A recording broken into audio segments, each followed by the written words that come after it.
चलो चलो जल्दी से, जल्दी आ जाओ मैदान में, देर मत करो।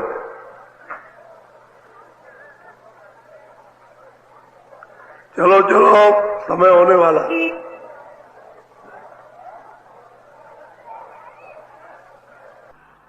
जल्दी निकल आओ, जल्दी। आज बहुत अच्छा सुनाऊंगा, आपकी समझ में आएगा। दौड़ के आओ, सब सिर पर धोती रखो, ये सत्संग है।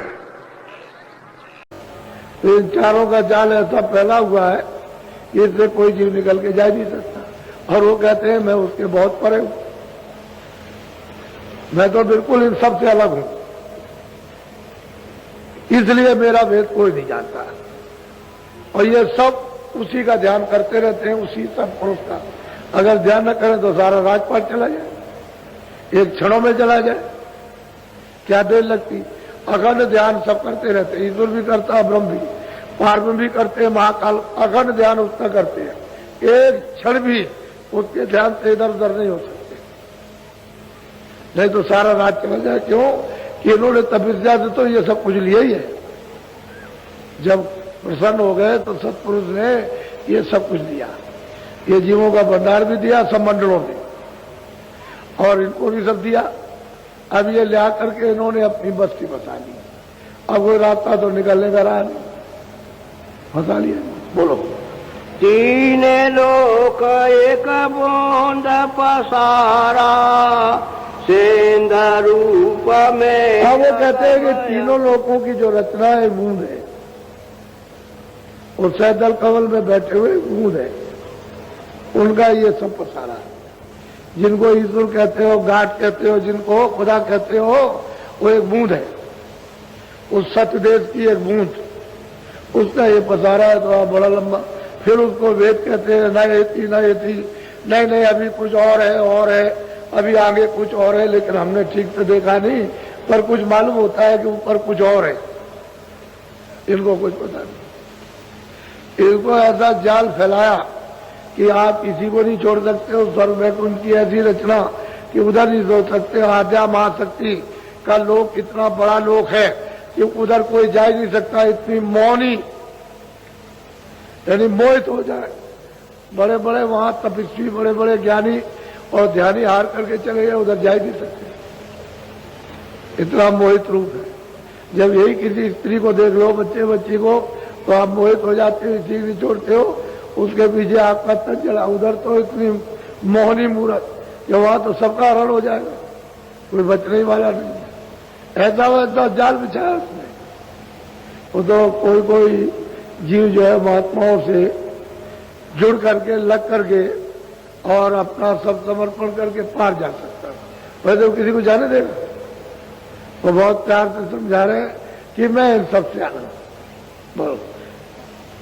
सुनो सुरते तुम अपना भेद, तुम हम में थी सदा। वो सुनते कहते गए, सूरत जो तू दोनों आंखों के पीछे बैठी हुई है, तू हम में थी, अभेद थी, तुझमें कोई भेद नहीं था।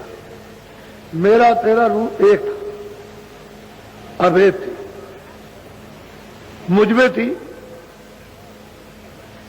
बहुत प्यार से समझा रहे कि तुझमें थी, अभेद थी, मेरे पास थी, मुझमें थी, कोई भेद तुझमें मुझमें कुछ नहीं था। बोलो। काल करी हम सेवा भारी, सेवा बस होए कुछ। कहते हैं भाई काल में मतलब है कि सेवा की सैदल कमल में, यानी बैठ करके निर्जन भगवान ने जब उन्होंने तपस्या की तो बहुत युग, बहुत कल्प बीत गए, अनगिनते, जिसकी कोई गिनती नहीं हो सकती है।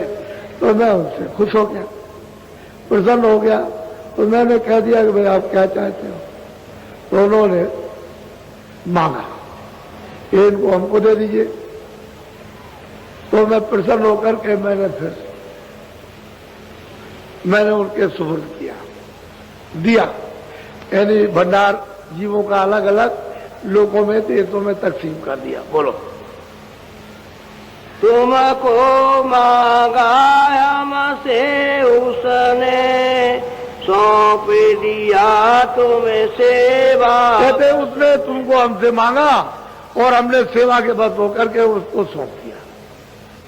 वो जानबूझ करके लीला की है, अनजान में तो की नहीं है, लेकिन अब वो प्रश्न का उत्तर दे रहे कि भाई तपस्या की थी उसने, मैं प्रसन्न हो गया था उस सेवा से, उसने तुमको हमसे मांगा, हमने उसको दे दिया। बोलो। काल लाई तन मन में घेरा, दुख सुख पाया तुम बहुतेरो। कहते हैं कि काल वहां से तुमको हमसे मांग करके ले आया, तन में शरीर में डाल दिया, फिर उसने वो 4 खाने 84 चूनिया नर्क बनाए, फिर वो अपना विधान बना करके तुमको अधिकार दे दिया और फिर यहाँ घेर लिया तुमको, हमारे पास फिर नहीं जाने दिया। जितने निकल गए उतने तो निकल गए, पहले मतलब है कि चट्टे में, लेकिन बाद में जब विधान बना तभी से बचना होगा। तो कहते हैं तुमको ला करके फिर तरह तरह का तुमको दुख और तकलीफ और पीड़ा दे रहा, अपना नियम बना करके फिर दुख देता है। बोलो। दुख में देखा तुमको जबई, दया उठी हम आए। कहते हैं कि जब हमने तुमको दुख में देखा, क्योंकि गोपनीय संत तो यहाँ हमेशा रहते हैं, वो यहाँ वहां खबर देते रहते हैं बराबर नित्य, उनको तो कभी कोई जान ही नहीं सकता, वो सदा या पृथ्वी पर रहते हैं मनुष्य रूपी मंदिर में। हमें तो रोज आएंगे जाएंगे उस मालिक के पास, सब मंडलों पर, कोई मंडल छोड़ेंगे नहीं, सब जाएंगे, तो वो सब खबर देते हैं। तो हमको उन्होंने सूचना दी कि वहां जीव बहुत तकलीफ में, बड़ी यातना, बड़ी वेदना दी जा रही, सब रो रहे, सब चिल्ला रहे। तो जब हमको तुमको तकलीफ में देखा तो मैं तुम्हें अब चिताने के लिए आ गया कि भाई ये तो देश तुम्हारा नहीं है, ये परदेश है और यहाँ तुम्हारा कोई कुछ नहीं है, तुम चलो हमारे साथ, हम तुमको ले चले और तुम्हारे घर में पहुंचा दे तुमको, चलो हमारे साथ। बोलो। आई किया हम शब्द उपदेशा, शब्द माए तुम करो। अब वो कहते हैं कि सूरज देख, मैं तुझे ले चलूंगा, लेकिन कैसे ले चलूंगा कि मैंने जहाज लगा रखा है, एक नौका लगा रखी है नाम की शब्द, तुम उस पर सवार हो जाओ, चलो हम ले चलो, तुम्हारी पूरी मदद करेंगे, ले चलेंगे, तुमको डरने की क्या जरूरत, मेरे साथ करो, कहीं कोई कुछ नहीं कर सकता, तुम चलो। कहते हैं मैंने फिर शब्द का नाम का उपदेश किया कि घाट पर मतलब यह है कि वो नौका लगी हुई है, तुम इधर से घूम करके और यहाँ आ जाओ, और सामने ही नौका है नाम की, लेकिन उस पर सवार हो जाओ, तो यहां से चल पड़ो। वो तो जैसे स्टेशन से गाड़ी छूटी बदले सही है, तुम बैठे हो गाड़ी छूटी, वो तो शब्द है, वो तो ऐसे आता और जाता है, ऐसे आता जाता, बस बैठ जाओ, बस ले जाए। तो मेरे कहते हैं कि शब्द का आकर के मतलब उपदेश किया, इस पर बैठो और चलो घर में, क्योंकि तुम्हारे प्रति दया आ गई, तुमको बहुत तकलीफ है, बहुत परेशानी है, बहुत पीड़ा है, बताए जाते हो, मारे जाते हो, कोई सुनने वाला नहीं है, तो तुम्हारी दया, उससे मैं दिलवित हो गया। बोलो।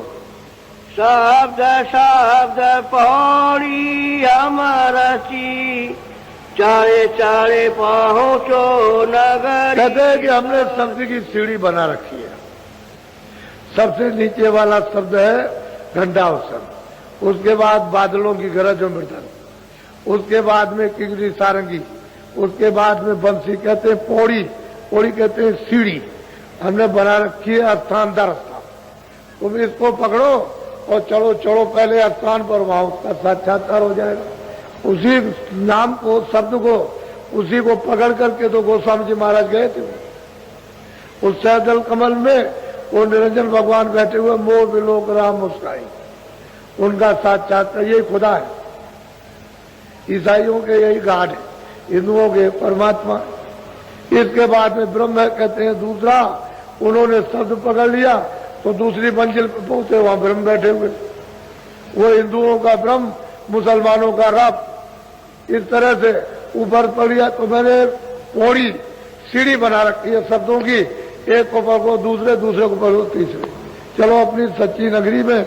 वहां ये विवाद विखाट, रोना मरना जलमना, 4 खानों में 84 खेती, दुकान, दफ्तर, अच्छे बच्चे कच्चे, वहां कुछ नहीं, कोई किसी तरह की तकलीफ का नाम निशान वहां है जी। और ये ना पंच भौतिक शरीर है, कोई तकलीफ नहीं, वहां तो नूर ही नूर है, वहां तो अमृत शब्द ही शब्द है। बोलो। गोंद देश को छोड़ो अबई, सेंध देश चले खुए। अब कहते हैं कि बूंद देश की रचना है, एक बूंद आई वहां थे और उसने इतना ये रचना कर दी इसको बहुत। और वहां जो है सिंध है, अपार है, अगम है, उसको आप जानते नहीं। चलो तुम जल्दी से बूंद देश को छोड़ दो, यहाँ तो ये तुम्हारा कुछ नहीं है, चलो अपने सिंध देश में चलो आराम से अचल रहना, फिर तुमको वहां से कोई कभी नहीं निकाल सकता। अपने घर में पहुंच जाओगे, यहाँ आने की जरूरत ही नहीं कभी। जो सूरतें पहुंच गई वो भी यहाँ कभी नहीं आएगी। जो आने वाली सूरतें वहां से, वो तो वही आती हैं जीवों को ले जाने के लिए।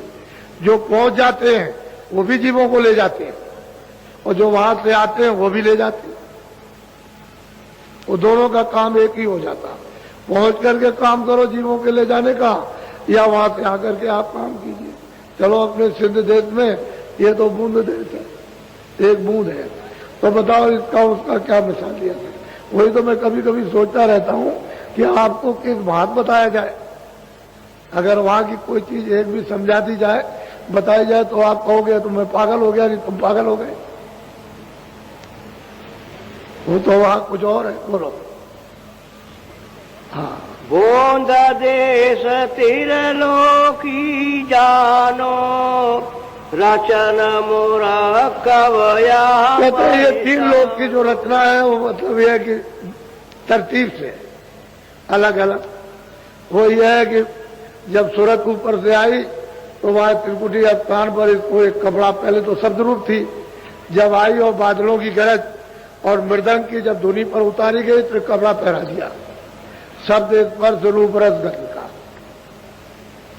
वहां मन बुद्धि चित्त अहंकार और इंद्रिया और रजोगुण तमोगुण वहां कुछ नहीं, शब्द स्पर्श रूप रस गंध।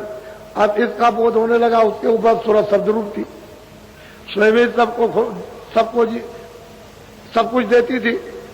अब वो अलग हो गई, उसको बोध होने लगा शब्द का, स्पर्श का, रूप का, रस का, गंध का। फिर नीचे जब सैदल कमल में आई तो उसको 9 तत्वों का कपड़ा पहरा दिया, चतुर्संताकरण मन बुद्धि चित्त और अहंकार और शब्द स्पर्श रूप रस गंध, ये मोटा कपड़ा, वो कारण और ये मोटा। नीचे उतारी जब स्वर्ग वैकुंठ में तो 17 तत्वों का कपड़ा पहरा दिया, 10 इंद्रिया, चतुर्संताकरण, मन बुद्धि चित्त और अहंकार और रजोगुण तमोगुण सतोगुण। अब नीचे और उतार दी तो ये मोटा कपड़ा आपने 5 तत्वों का पहन लिया, जल पृथ्वी अग्नि वायु आकाश। अब इसमें से आप कैसे जाते हो? जब तक कोई निकलने वाला ना हो तो आप कैसे निकल सकते हो? कोई मिलना चाहिए। तो कहते हैं ये तरतीब से रचना उसने तीनों लोगों की है कि कारण शरीर, फिर सूक्ष्म शरीर, फिर लिंग शरीर, फिर ये स्थूल। ऐसा वैसा नहीं, और सबका मसाला अलग अलग है, लेकिन है ये सबका कारण सूरत। अगर सूरत नहीं रहेगी तो कोई मसाला काम नहीं करेगा। उसी की चेतनता से सब चेतन हो रहा है, लेकिन अब उन्होंने मसाला मिलाकर सूरत के साथ, उस आवरण के साथ इस तरह से बंध जाए, और जब तक मतलब यह है कि पर्दा नहीं उतरता तब तक वापस घर में नहीं जाएगी। अपने देश में, उस देश में तो बूंद है, ऐसे बूंद होती है, वो समुद्र है, ये बूंद, उसकी ये सब रचना है। अब आप उधर जाए तो वो तो मतलब सबने वर्णन किया, पलटू साहब ने, बीका साहब ने, जगजीवन ने, तमाम महात्माएं यहाँ कल युग में, उन्होंने सब कुछ वर्णन किया, कुछ कमी नहीं रखी आपको। लेकिन आप इतने दुर्भाग्यशाली रहे कि ऐसे संतों की, महापुरुषों के आने भूमि, और वहां पर आप कुछ पा न सके, मिल जा सका। बोलो। मुफरद रचना तुम्हारे देश, साथ साथ जहाँ साथ साथ। सही बात है कि कोई मिलोनी अपने देश में नहीं है। हे सूरत, तेरे देश में कोई किसी प्रकार की मिलोनी नहीं है। किसी प्रकार का कोई भी मसाला नहीं।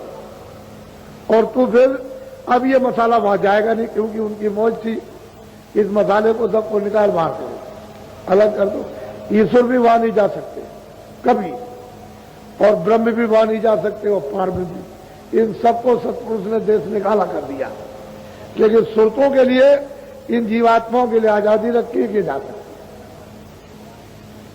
जब जब संत जगत में आमे, ढूंढ भाल उनके दिख जाओ, जाए करें दर्शन और सेवा, हाजिर रहे गिरे चरण।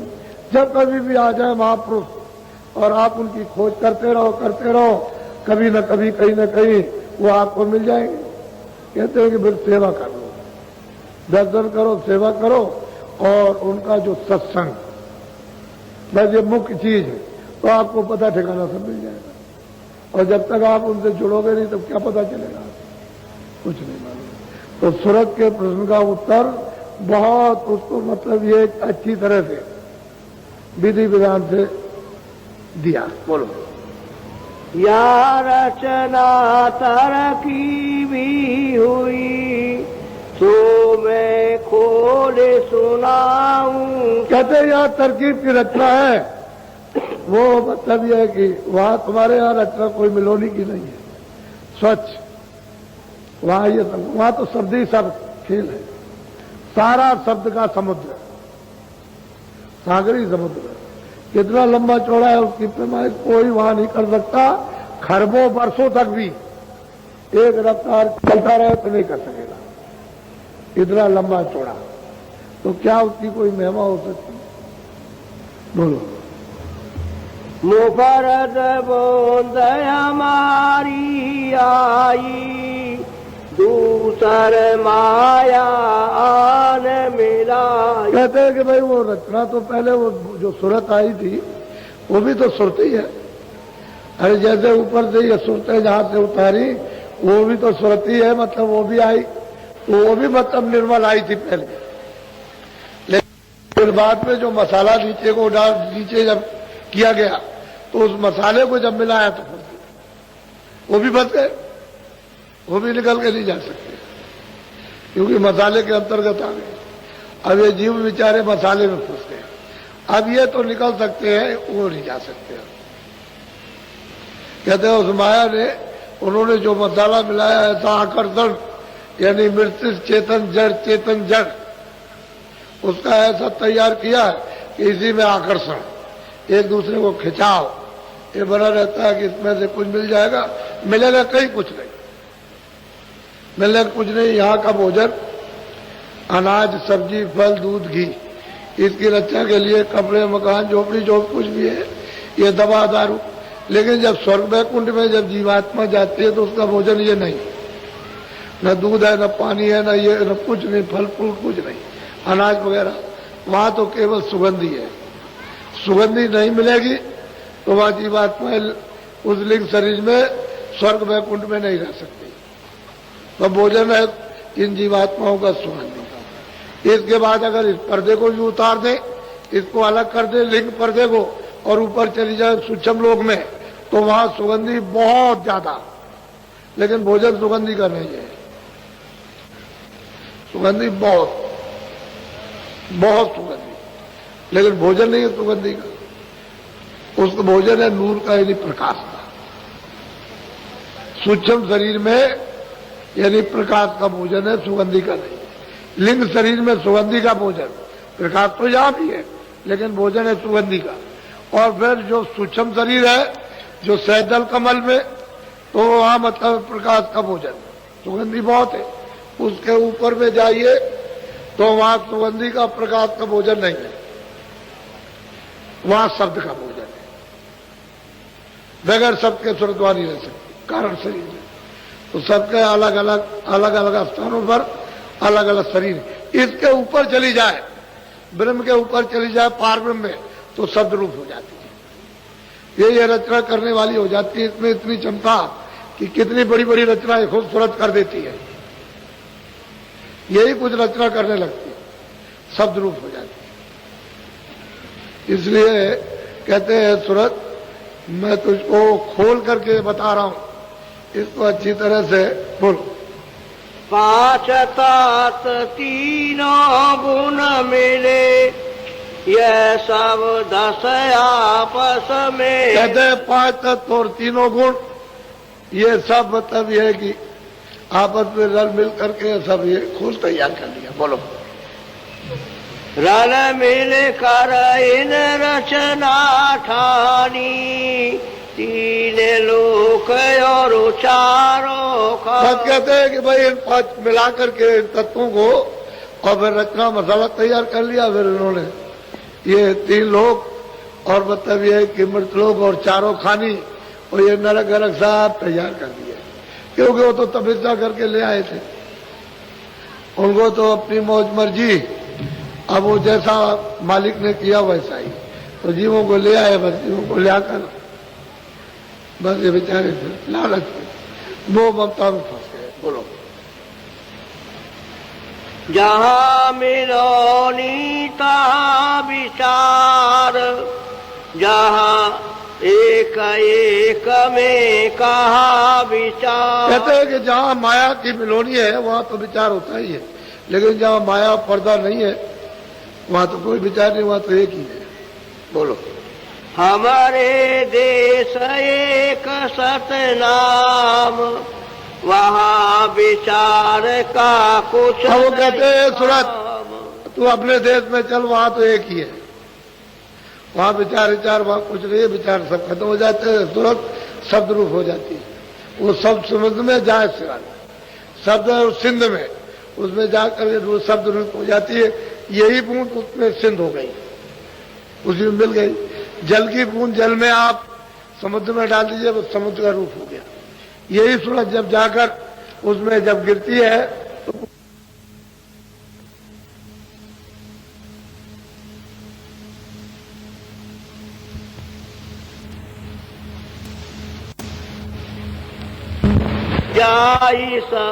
भाई जहाँ विचार करोगे वहाँ धोखा खा जाओगे। विचार में तो सब लोगों ने धोखा खाया। तेरी साधना ये, तेरी उपासना ये, तेरी उपासना ये, तेरी उपासना ये, उसमें विचार करने लगे, धोखा खा गए। अरे रास्ता तो एक ही था, उसी शब्द से उतारे गए थे और शब्द छूट गया थे, भटक गए। अब वही एक ही शब्द है, वो तो पौड़ी है, एक ही आने की और एक ही जाने की। उतर गए तो आ गए, लेकिन सीढ़ी भूल गए, अब रास्ता नहीं। नाम का शब्द का रास्ता चढ़ के कैसे जाओगे?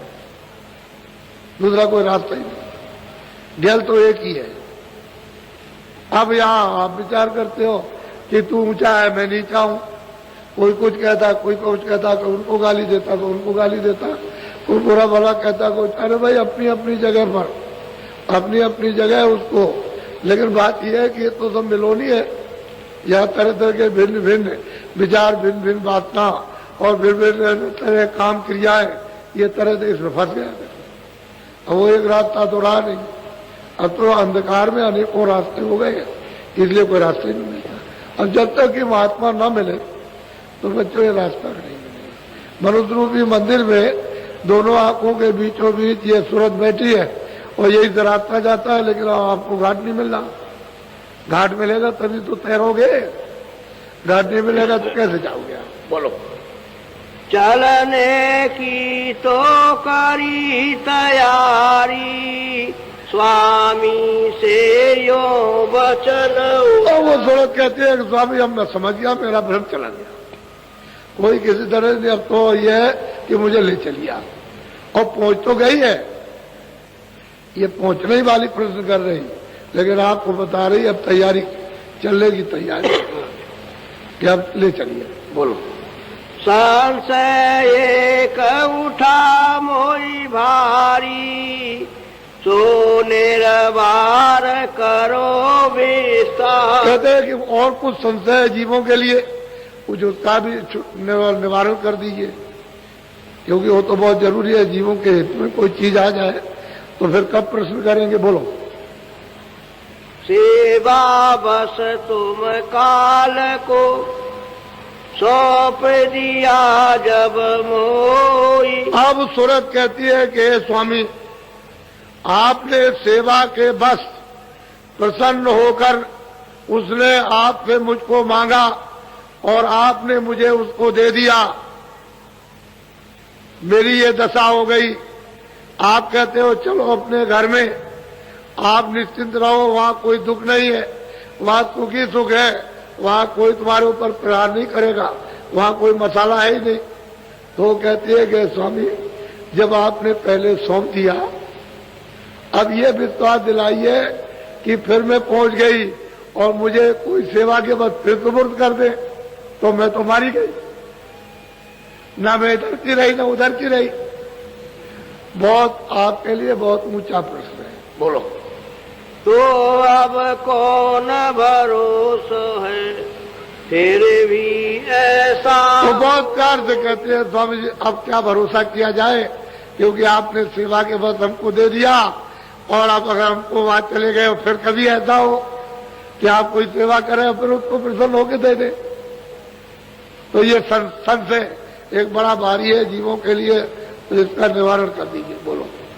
तब स्वामी हंस कर यो बोले, कहूँ वचन में तुमसे। बहुत प्यार से कहते हैं कि सूरत बहुत प्रसन्न होकर के तूने बहुत अच्छा पूछा और मैं तुझे वचन देता हूँ, उसको तू सुन ले, बोलो। जाने बूझे हम लीला ठानी, मौज हमारी हुई सोने। अब वही अनामी पुरुष कहते हैं कि हमने तुरंत जानबूझ करके लीला हमने ठानी है, हमारी ऐसी मौज थी, तब हमने ये लीला की, हमने अगम पुरुष प्रगटाए, अलग पुरुष प्रगटाए, सब पुरुष को स्थापित किया। उन तीनों देशों में मेरा ही रूप है और जो भी उन तीनों देशों में पहुंच जाएगा मेरे पास आ जाएगा। मैं अनाम अलग हूं, मेरा अनामी धाम अलग, उनमें नहीं है, न आगम लोक में, न अलग लोक में, न सतलोक में, मैं उन सब, लेकिन तीनों में मेरा रूप है। यहां तक मुझको निजकर जानो, मैं यहां रहता हूं, जो यहां तुरंत आ जाएगी वो मेरे पास आ जाएगी, बोलो। काल रचा हम समझ बूझ के, बिना काल नहीं खौफ। अब वो कहते हैं भाई काल को हमने अपने से अलग किया तो समझ बूझ के किया, ऐसे नहीं हमने रचना करी, हम समझ बूझ करके की है कि काल अगर रचा है तो समझ बूझ के रखा, और जीवों को तो जब कदर होगी, जब खौफ हो, डर हो भय हो, तो रचना करना था, उनकी मौज मर्जी थी, अब उसके लिए कोई क्या कर सकता, सब तो सामर्थ्य, वो सामर्थ्य उनके उससे तो कांपते सब, ईश्वर ब्रह्म थर थर कांपते, इतना जीव नहीं कांपता जितना ये कांपते, ऐसे ऐसे कांपते, उस सत्पुरुष से सब थर्राते, क्योंकि पता नहीं क्या क्षणों में कर दे, क्या मौज उसकी उठ जाए, ये कुछ नहीं मालूम। जब बोलो। कदर जाल नहीं बिना काल के, मौज उठी तब असदया। कहते हैं कि जब ऐसे कदर जो है वो काल के बिना, यानी जीवों को दयाल की कदर नहीं होती है, तो ऐसी मौज उठी थी, इसलिए रचना रची है। अब आगे वो कहते हैं, इसको सुनाते हैं, बोलो। दिया निकाल काल को वासे, दखल काल अब कभी नहीं। अब वो कहते हैं सूरत सतलोक से काल को निकाल दिया, अब वो यहाँ कभी नहीं आएगा, उसका यहाँ दखल नहीं होगा, वो तो निकाल दिया, वो मसाला लौट के वापस नहीं, उसको निकाल दिया, अभी वहीं से। बोलो। मैं समर्थ हूँ सब विधि जाने, वचन मोर तूने। अब उन्होंने अंतिम फैसला कर दिया कि सूरत में समर्थ हूँ, मुझे तू सब प्रकार से जान, चल मेरे साथ कर, कोई रास्ते में कुछ नहीं करेगा, चल मेरे साथ में, मैं तुझे ले चलूंगा। हालांकि पहुंचा तो इन्होंने पहले दिया, वो गोस्वामी 25 साल के अंदर जब ये वहां से पहुंच गए और उसी 26 साल की उम्र में कितनों को पहुंचा दिया, क्यों हमारे पास, चलो तो ले गए, कहले कोई कुछ नहीं कर सकता। अब उन पुरुषों के साथ क्या कोई करेगा, वो तो सामर्थ्य है, सब कुछ कर सकते हैं, वो तो उस दरबार के दरबारी है, जिस दरबार में 77 कांपते हैं सब लोग। तो आपको तो ये बात पता है नहीं, कुछ जानते नहीं, यह झगड़ा झंझट में यहाँ फंसे पड़े हुए हो, क्या मालूम हो आपको, कि वो दयाल क्या है, काल क्या है, ईश्वर क्या है, परमात्मा क्या है, प्रेम क्या, दया क्या, आनंद क्या है, सुख का सागर क्या, कुछ नहीं जानते। तो इंद्रियों के भोगों में रात और दिन ली, यही भोग भोगते हो और भोग से मतलब लोग इसी में रोते चिल्लाते रहते, तब तक समय पूरा हो गया, मनुष्य जीवन का निकाल बाहर कर दिया। तो कहते हैं कि मैं तुरंत समर्थ हूं, तुम निश्चय मार, मैं सब कुछ कर सकता हूं। बोलो। काल न पहुँचे उसी लोक में, अब न करूं कभी ऐसी। और कहते हैं ये वचन दिया है कि काल अब कभी सतलोक में नहीं जाएगा, वो तो दयाली लोक रहेगा, वो तो दयाली देख रहेगा। और ऐसी मौज अब तुरंत तो अब चली चल, अब कभी नहीं करेंगे, अब जो हो गया सो हो गया। ये वचन दिया, सत्य वचन है, ये कभी खंडित होता नहीं है। महापुरुषों का जो वचन होता है वो सत्य होता है, खंडित नहीं। अब जीव जो है, जीवों को चाहिए, इसमें लगे पड़े हुए इधर में क्या होने वाला, फंसे हुए हो, ऐसे कहीं कुछ मिल जाएगा, अंधेरे में टटोल रहे हो, इसमें से कुछ नहीं जाएगा। ये अंधेरे ही तो है दिन और रात का, आंख से अंधे, कान से बहरे, तो बताओ क्या आपको मिलेगा, कहाँ जाओगे, कहाँ से आएगा, कुछ पता ही नहीं। बिना महात्माओं के बच्चा कुछ काम नहीं होगा। इसलिए ये समझा है जो आपके सामने आपने कभी भी इस तरह का दृश्य आपने प्रयागराज में नहीं देखा, जो आपको ये दिखाई दे रहा है आंखों से इस तरह का।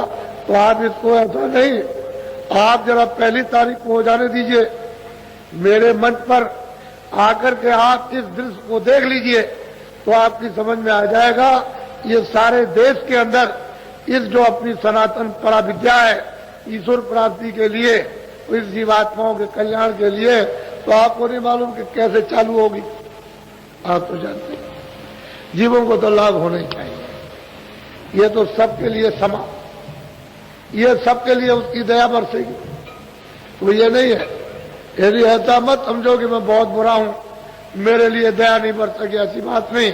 वो तो जब धारा चलती है तो उसमें कूड़ा कचरा कौन देखता है, जो ज्वार भाटा आता है। जब समुद्र से जब वो ज्वार भाटा आता है तो बड़े बड़े स्टीमर और बड़ी बड़ी गंदगियां वहां पड़ी रहती है, उसको साफ को लेकर के वो स्टीमर और साफ लेके चला जाता। ऐसे मालिक की दया का जब ऊपर से बेग चलेगा, लेकिन आप उसके लिए जरा तैयार तो रहो किनारे पर, किनारा तो पकड़ लो कि किनारे पर जरा तो बैठे रहो कम से कम रोज कि ज्वार भाटा है वो एक ही बार। ये सब के सब जो इंतजार कर रहे हो सब एक ही साथ चले जाओ, निकल। ऐसी इंतजारी करनी पड़ती है, ऐसा नहीं। ये दृश्य है, ये सौभाग्य हमारा भी आपका, इलाहाबादियों का भी, तीर्थवासियों का भी, सबका सौभाग्य है। ऐसा नहीं किसी एक का हो, सभी का, जितने भी यहां रहते हैं सबका अहोभाग। और ये ऐसा सुजोग ऐसा 100 वर्षों में नहीं पड़ा। और ये कोई भी मल्लाह या कोई भी हमारे ब्राह्मण पंडा ये समझते हो कि बाबा जी कोई कब्जा करने आए, तो हमारा ये काम नहीं है। हमने तो काम किया और करने के बाद चले गए। कौन आता है, कब फुर्सत मिलती है, अरे भाई ये तो किराए का मकान है, पता नहीं किस दिन पूरा हो जाए। हम तो किराए के मकान में रहते हैं। हमारा जब हम किराए के मकान में रहते हैं तो हम यहाँ कब्जा करके क्या करेंगे, हमारा है यहाँ क्या। इसलिए सब कुछ नहीं। अरे काम के लिए आए, इसमें तो सबका लाभ है, आध्यात्मिक दृष्टि से लाभ, शारीरिक दृष्टि से लाभ, तो जीवात्माओं के लिए तो सब तरह से, परिवार बच्चों के सबके लिए, देश के लिए, आप मतलब ये अपने सुख के लिए, शांति के लिए, सबके लिए सबका लाभ। इसमें किसी एक व्यक्ति विशेष की बात नहीं।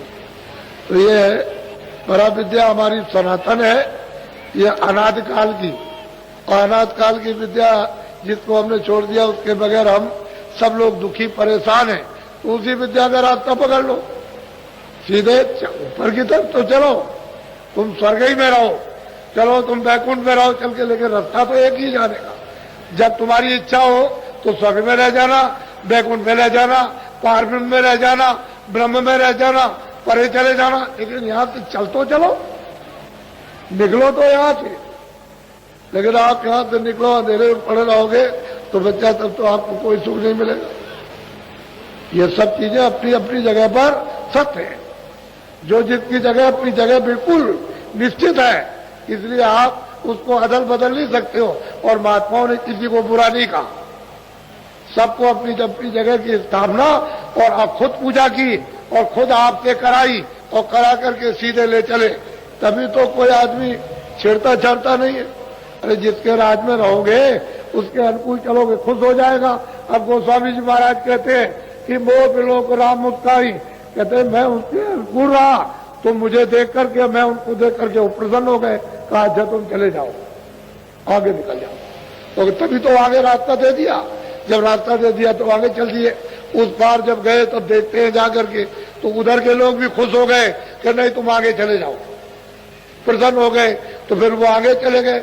उन्होंने किसको बुरा कहा? महात्मा कभी ऐसा काम नहीं करते, किसी को बुरा नहीं करते, सबको अपनी अपनी जगह पर यथाउचित जो गुण अवगुण है उसको बता देते हैं, ये गुण है ये अवगुण, ये अच्छा है, हर जगह पर। ये आपका घर है या नहीं है, प्रदेश है या इतने दिन का, ये सब बता देंगे आपको। अब वो तो आपकी इच्छा के ऊपर है, क्योंकि आप ही की इच्छा पर तो सब कुछ रखा गया। इच्छा हो जाए तो चलो चलो, इच्छा हो जाए पड़े रहो, कोई क्या है। अच्छा बोलो जय गुरुदेव। देखो नर नारी, ये हमारे कर्मचारी अधिकारी हर विभाग के, मेरी बात को सुन लो, मेरी अपील है, प्रार्थना है। आप अभी गंगा स्नान करने जाओगे, हमारे सुरक्षा के वो मतलब ये है कि गोताखोर या मतलब ये हमारे पुलिस के छोटे बड़े कर्मचारी अधिकारी, या मतलब ये है कि जो इंतजाम अलग अलग विभागों में करते हैं, या हमारे वो है मेला प्रभारी, यानी मतलब ये है कि इंचार्ज, जो मेले के जब तक मेला तब तक सबका एक दूसरे सहयोग दो, सद्भावना के साथ आपको ये भी फल मिले और वो भी फल मिले। ये कार्यक्रम इस प्रकार का हो रहा कि ये कोशिश की जा रही कि किसी को कष्ट ना हो, किसी को तकलीफ ना हो, इससे असुविधा पैदा ना हो। आपसे ज्यादा हमको, जो इतने आदमियों को इस मतलब त्याग त्रिवेणी संगम पर ले आया, उसको आपसे ज्यादा चिंता है, ज्यादा फिक्र है। ये आप मत समझिए कि मतलब एक, और हम सबसे छोटे, हमें कोई किसी प्रकार का अंत समाज का गरुड़ गुमान नहीं। हम जय बार चाहो तय बार आपके कदमों में सिर रखें, हम हमेशा तैयार हैं। तो इसलिए आप ये बात छोड़ दीजिए, सब सद्भाव प्रेम प्यार, क्योंकि ना आपका कोई घर है ना मेरा, ना आपको रहना ना मुझको रहना, तो हम अपना अपना कर लो, छोड़ो चलो, ये जगह अपनी नहीं है। ऐसे जबरदस्ती काम करो, मुसाफिर यात्रा में हो, आए हो अपना अपना काम करो, जागने का, अपने घर की तरफ चल रहा वो काम कर लो। और मेल मिलाप से, यात्रा प्रेम से जब चलते हो तो पूरी हो जाती है, और प्रेम अगर खत्म हो गया, लड़ाई झगड़ा हो गया तो यात्रा रुक जाएगी, आगे नहीं जाते हो। तो हम लोग यात्री हैं, यात्रा के लिए आए हैं, जाना चाहते हैं, अपनी मंजिल तय करना चाहते हैं, यहाँ अटकना भटकना नहीं चाहते हैं। इसलिए जब अभी नहाने जाओगे तो ये लोग आपको इशारा करेंगे कि त्रिवेणी संगम धारा की तरफ, जहाँ गड्ढा है, जरा से अगर धारा में चले गए तो बात घुमा करके गिरेगी बालू और नीचे दबा लेगी, तो फिर मतलब यह फिर लोग चिल्लाएंगे मेरा बच्चा, मेरी बच्ची, मेरा पति, मेरी पत्नी गई। तो आप उधर मत जाइए, गंगा जी की तरफ पानी कमर से है, उसमें नहाओ खूब अच्छी तरह से, और नहाओ, जब गोता लगाओ तुम उस जल में, तो ये प्रतिज्ञा करो कि मैं शाकाहारी रहूंगा। अब शाकाहारी आते धारण, अनाज है, सब्जी है, फल है, दूध है, घी है, ये सेवन करूंगा, अशुद्ध आहार का सेवन अब नहीं करूंगा, बिल्कुल नहीं करूंगा। तुम क्या समझते हो शुद्ध आहार के अंडा, कितना अशुद्ध आहार। आप जब इस खून को दूसरे खून को मिला दोगे इसमें, तो ये खत्म हो जाएगा। तो तरह तरह की मनुष्य शरीर में ये बीमारियां पैदा हो जाएंगी। वही तो कारण सारे देश में। अब दवा तो मिल नहीं रही है, क्योंकि तुमने इसमें अपने खून में जो मनुष्य का था, उसमें पशु का, उसमें कीड़ों का, उसमें पंछियों का, उसमें इसका, और सबका मिला लिया। अब बताओ कैसे दवा काम करे? बीमारी तो तरह तरह की। अब रोते हो, चिल्लाते हो और बाबा जी से दुआ मांगते हो। तो हम भी ये चाहते हैं तरकीब से काम हो जाए कि पहले तो प्रतिज्ञा करो और गंगा महारानी के सामने, चाहे उनको कैसा भी समझो, आप उनके सामने कहो कि मैं आपके सामने प्रतिज्ञा करता हूं। तो जब आप उधर करोगे तो मेरे पास तुम्हारी आवाज आएगी, मैं फौरन उधर पहुंचाऊंगा, उस तरफ मैं आपकी तरफ से उधर पहुंचाऊंगा कि आप प्रतिज्ञा कर रहे हैं, उनके ऊपर दया कीजिए। अब आपकी कृपा होनी चाहिए। मैं अनुरोध करूंगा, प्रार्थना करूंगा, आपकी तरफ से सिफारिश करूंगा। तो मेरा विश्वास है कि मेरी सिफारिश करने पर आपको आराम होगा। आपके बहुत से कष्ट जाएंगे, बहुत सी तकलीफ आपकी जाएगी, और तुम मतलब है कि इस प्रतिज्ञा को नहीं करोगे और इस पशु पंछी या कीड़ों के खून को अगर बाहर नहीं निकालोगे तो मैं कुछ नहीं कर सकता। ये स्पष्ट बात है। इसमें आप दोनों काम चाहो तो दोनों करा लो, और एक भी काम ना चाहो तो एक भी मत कराओ। तो तरकीब से काम होगा, उपाय से। हम ये नहीं कहते हैं कि, यही कहते हैं कि जो कुछ अब शेष जीवन बचा है शाकाहारी, शाकाहारी उसका आहार करो। आप कितना अनाज खाओगे, कितना फल खाओगे, कितनी सब्जी खाओगे? अरे क्यों गंदी चीज का सेवन करते हो? शुद्ध आहार, मन बुद्धि चित्त खराब हो जाए तो आप इन कर्मचारी अधिकारियों के संकेत को जो अपना अपना कार्य कर रहे हैं उसके अनुकूल, ताकि इनकी बदनामी ना हो जाए। बस ये सब लोग सब जाने कि भाई मतलब है कि यहाँ से सब लोग सकुशल हमारे क्षेत्र से और हमारे अधीन रहते हुए सब लोग वापस हो गए, तो ये भी आपकी प्रशंसा करेंगे और आप इनकी प्रशंसा करोगे। इनकी आप इनका नाम लोगे, आपका नाम लेंगे कि बहुत अच्छे आदमी थे, आप कहोगे कि बहुत ही अच्छे प्रबंधक थे, बहुत अच्छी सेवा की हम। लेकिन तपस्या तो आपको इस मैदान में करनी है, इस गंगा स्थल पर। आप जबालू में करो। मैं उसको महलों को कुछ नहीं समझता हूं। जो ये रेती है, इसमें अगर महल तैयार कर लोगे तो ये महल कुछ नहीं है पूरा। इसलिए त्याग और तपस्या का जो फल होता है बहुत बड़ा होता है। इसमें आध्यात्मिक थोड़ी सी तपस्या आप इस बालू पर रह करके कर लो, जिससे ये जीवात्मा जाग जाए। बोलो जय गुरुदेव। ठहर जाओ 20 मिनट, अभी भजन पर बैठाऊंगा। अभी टाइम है, समय से सुजोग है। सूरज डूबने वाला हो तब तक आप नहा सकते हो, बाद में नहीं। जैसे ही सूरज डूबे फिर नहीं नहा सकते हो। वो सब चीज का एक समय निश्चित। आप खूब दिन भर नहाओ और शाम को सत्संग में हाजिर हो जाओ। 5 बजे के 10 मिनट पहले यहां सब बैठ जाओ आकर के, उधर नहा करके इधर बैठो और इसमें आकर के स्नान करो, ताकि जीवात्मा उसमें स्नान करे। ओ ब्रह्म गंगा ऊपर से आ रही है, धारा गिरा बाड़ी, गिरा गंगा, उसमें स्नान कराओ तो ये साफ, ये जितना भी है पूजा लदा हुआ पहाड़ों की तरह से किस तरह से साफ होता है और कैसे जलता है, ये एक अद्भुत। तो आप 20 मिनट ऐसे बैठ जाओ। कल आपको नामदान दिया है, इस पर हाथ रखना घुटनों पर ऐसे, और देखो इधर आंख बंद करना, कान।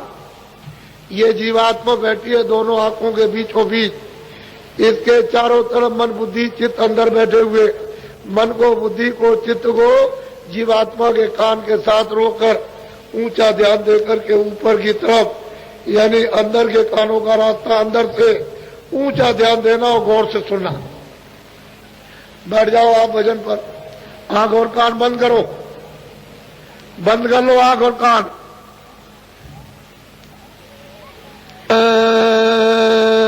गुरुदेव जय गुरुदेव। जय गुरुदेव नाम किसका, जय गुरुदेव नाम किसका, जय गुरुदेव नाम किसका। आप खड़े हो जाओ।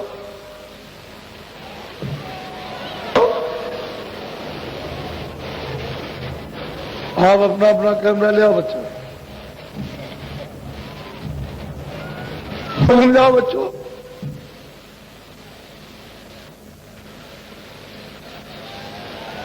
कैमरा ले आओ बच्चा।